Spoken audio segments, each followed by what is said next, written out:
এই শোন, আজকে থেকে আমি তোদেরকে বাংলা পড়াবো, নতুন বাংলা টিচার, ঠিক আছে? তার আগে কিছু কথা মন দিয়ে শুনে রাখ।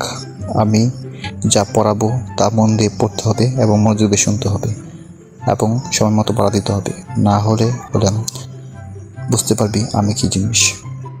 আমি তোদের 7-এর বাংলা ক্লাস নেব এখন থেকে এবং আশা করি তোরা ভালো মতোই পড়বি এবং আমার কোনো সমস্যা করবি না। কি বলেন স্যার? সমস্যা করবো কেন স্যার? স্যার আপনি তো আমাদের টিচার, আপনার সাথে ভালো ব্যবহার করবো এবং যা পড়াবেন তাই পড়বো। এর থেকে বেশি কিছু করার আছে নাকি? স্যার আপনি হলে আমাদের গুরুজন, যা পড়াবেন তাই পড়বো এবং যদি না পারি স্যার অবশ্য শাস্তি দিয়ে না, তাহলে একটু মন খারাপ হবে।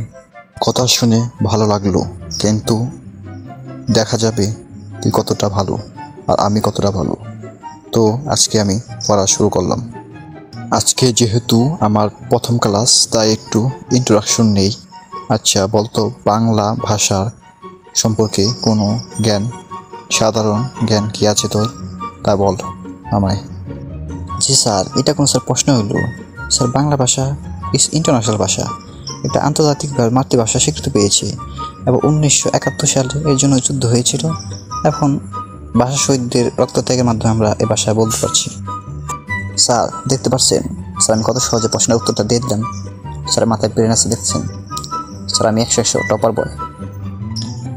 যেহেতু তুই সত্যি ভালোই জবাব দিলি, কিন্তু বাংলা ভাষার বিস্তারিত তোকে জানতে চাইনি, তোকে বাংলা ভাষার ধারণা দিতে বলেছি। আর তুই যে ভাবছিস তুই এত জ্ঞানী, তুই মোটেই নয় এত জ্ঞানী।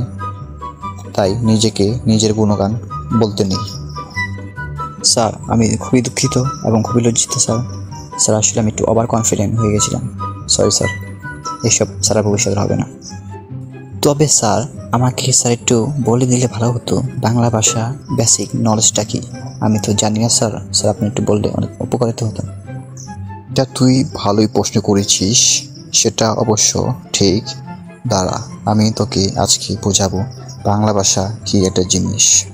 আসলে বাংলা ভাষার জন্ম হয়েছিল অনেক আগে এবং এই ভাষা বিবর্তনের সাথে সাথে বাংলা ভাষায় পরিণত হয়েছে।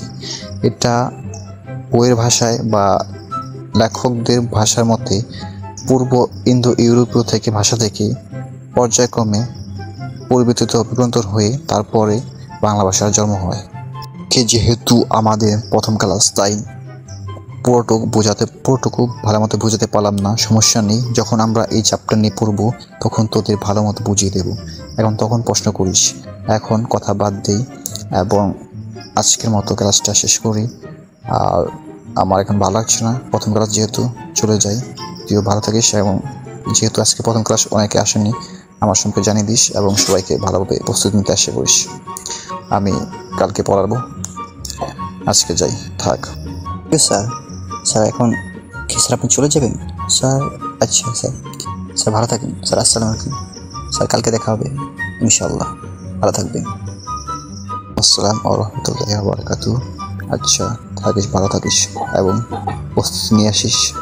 ভালোভাবে পড়াশোনা করতে হবে। আমি পড়াশোনায় ফাঁকি দেওয়া ছাত্রদের একদমই পছন্দ করি না। আচ্ছা আসি তাহলে আজ।